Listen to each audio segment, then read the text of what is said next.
नमस्कार, मैं डॉक्टर राकेश पाठक। दोस्तों, शबीना अदीब हमारे देश की जानी मानी शायरा हैं। उनकी गज़ल का एक शेर है, पहले उसे अर्ज़ करूँगा और उसके बाद आज के मुद्दे पर बात करेंगे हम। शबीना अदीब कहती हैं, जो ख़ानदानी रईस हैं वो मिजाज रखते हैं नर्म अपना।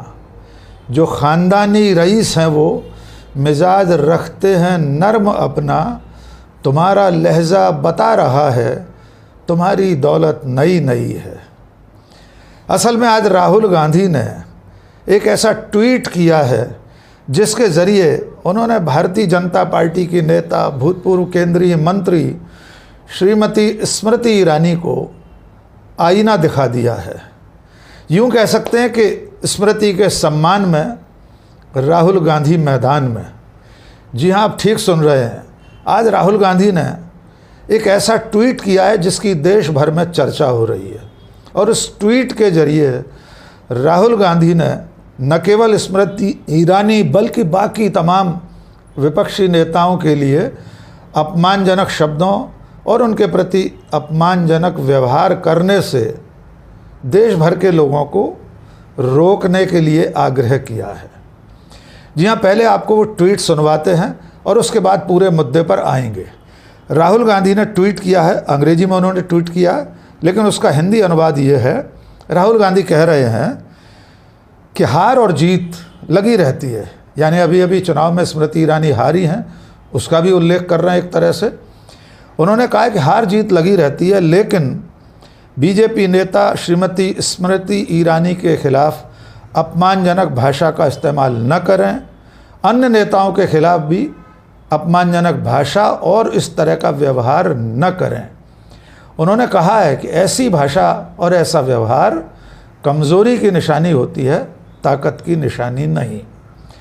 तो एक तरह से राहुल गांधी ने अपनी पार्टी के समर्थकों, पार्टी के कार्यकर्ताओं, सोशल मीडिया के उन तमाम लोगों को संदेश दिया है जो लगातार स्मृति ईरानी के खिलाफ या प्रधानमंत्री नरेंद्र मोदी और सत्ता में बैठे तमाम नेताओं के खिलाफ अपमानजनक भाषा का, शब्दों का इस्तेमाल कर रहे हैं।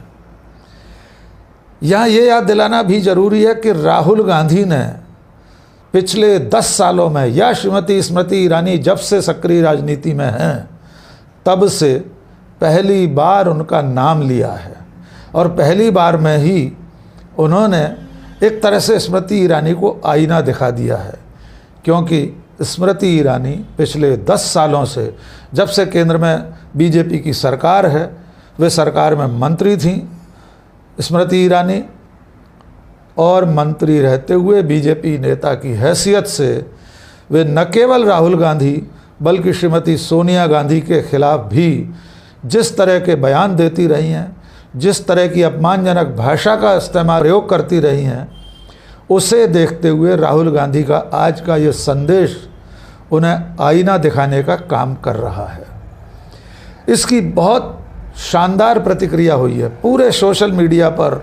मीडिया जगत में राहुल गांधी के इस बयान का स्वागत हो रहा है। बहुत सारे लोगों ने ट्विटर पर, फेसबुक पर इसका उल्लेख करते हुए ये कहा है कि राहुल गांधी और नरेंद्र मोदी में यही अंतर है कि राहुल गांधी विपक्ष की एक नेता का, वो भी महिला नेत्री का, सम्मान बचाए रखने के लिए खुद आगे आकर आवाज़ उठा रहे हैं, जबकि दूसरी तरफ नरेंद्र मोदी भारत के प्रधानमंत्री हों या उनकी पार्टी के तमाम नेता, वे सोनिया गांधी और राहुल गांधी के खिलाफ किस तरह के शब्दों का प्रयोग करते रहे, वो किसी से छुपा हुआ नहीं है।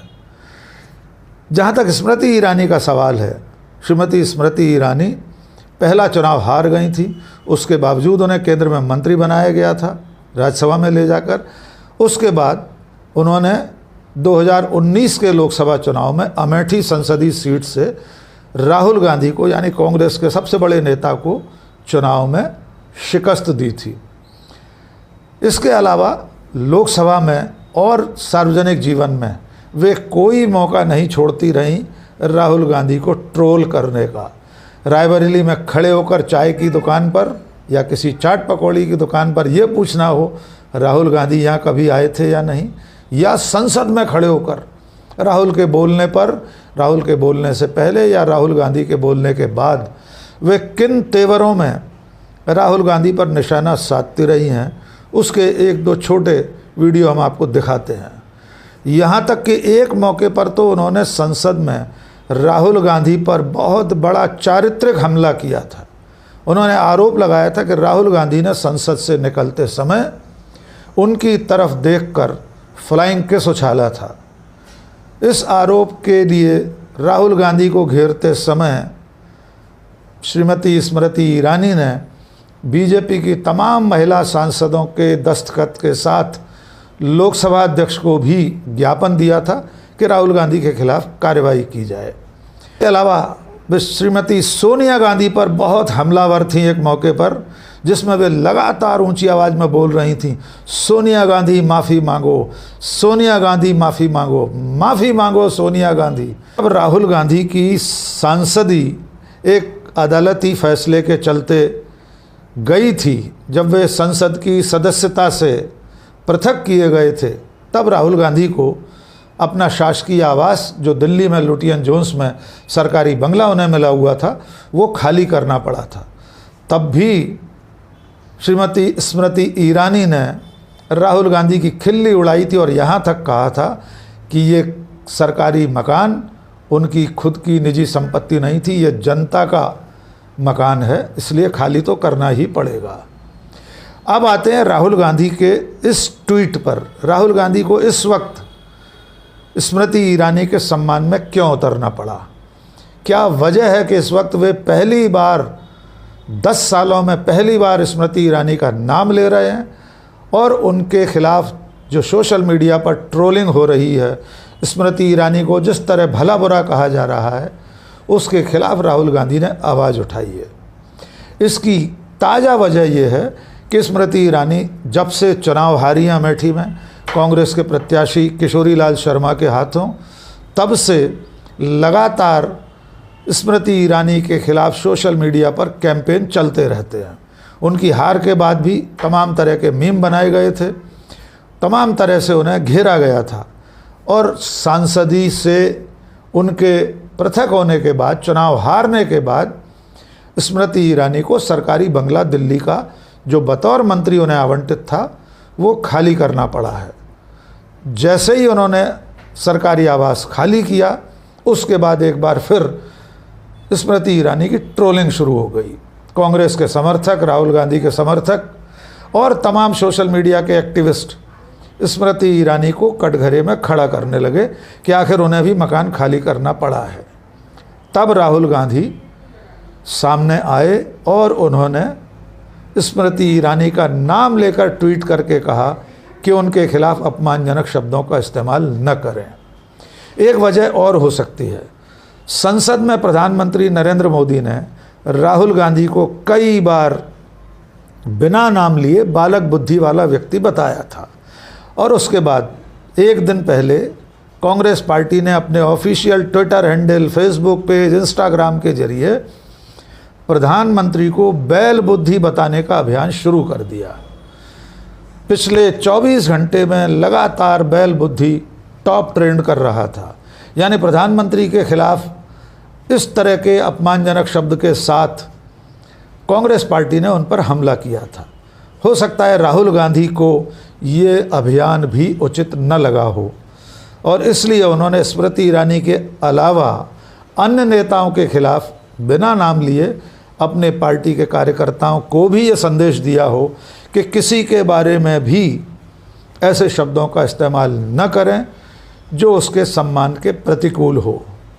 लेकिन यहाँ ये नहीं भूलना चाहिए कि प्रधानमंत्री नरेंद्र मोदी ने पिछले 10-12 सालों में कांग्रेस के नेताओं के बारे में, कांग्रेस के बारे में जिस तरह के शब्दों का प्रयोग किया है वे भी शालीनता की परिधि में नहीं आते। प्रधानमंत्री नरेंद्र मोदी सोनिया गांधी के बारे में जर्सी गाय जैसे शब्द का इस्तेमाल कर चुके हैं, कांग्रेस की विधवा कह चुके हैं। शशि थरूर जो कांग्रेस के सांसद हैं, उनकी स्वर्गीय धर्मपत्नी के बारे में 50 करोड़ की गर्लफ्रेंड जैसे शब्दों का इस्तेमाल किया और बहुत लंबी फहरिस्त है जिसमें वे श्रीमती सोनिया गांधी और कांग्रेस की तमाम महिला नेत्रियों के बारे में आपत्तिजनक शब्दों का प्रयोग करते रहे हैं। संसद के भीतर भी वे कांग्रेस के नेता, 5 बार के सांसद, नेता प्रतिपक्ष राहुल गांधी के बारे में किस तरह के शब्दों का इस्तेमाल कर रहे थे, वो हाल के संसद के पहले सत्र में हम सब देख चुके हैं। चुनावी रैलियों में भी वे कभी शहजादा कहकर, कभी किन्हीं और शब्दों के साथ राहुल गांधी पर निशाना साधते रहे हैं। लेकिन राहुल गांधी ने आज इस तरह के ट्वीट के जरिए, जिसमें वे श्रीमती स्मृति ईरानी और अन्य नेताओं के खिलाफ अपमानजनक भाषा और शब्दों के इस्तेमाल से बचने की नसीहत दे रहे हैं, एक तरह से अपील कर रहे हैं कि कोई भी व्यक्ति किसी भी नेता के लिए ऐसे शब्दों का इस्तेमाल न करे।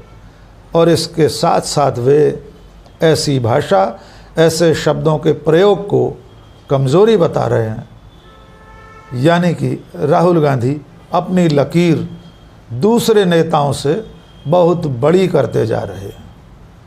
आज के इस वीडियो में बस इतना ही। आखिर में एक छोटी सी अपील, अगर आपने हमारा चैनल अब तक सब्सक्राइब नहीं किया है, फ़ौरन सब्सक्राइब कर लीजिए। कमेंट करके बताइए ये वीडियो कैसा लगा, दोस्तों और शुभचिंतकों के बीच में साझा कीजिए। बहुत बहुत शुक्रिया। जय हिंद।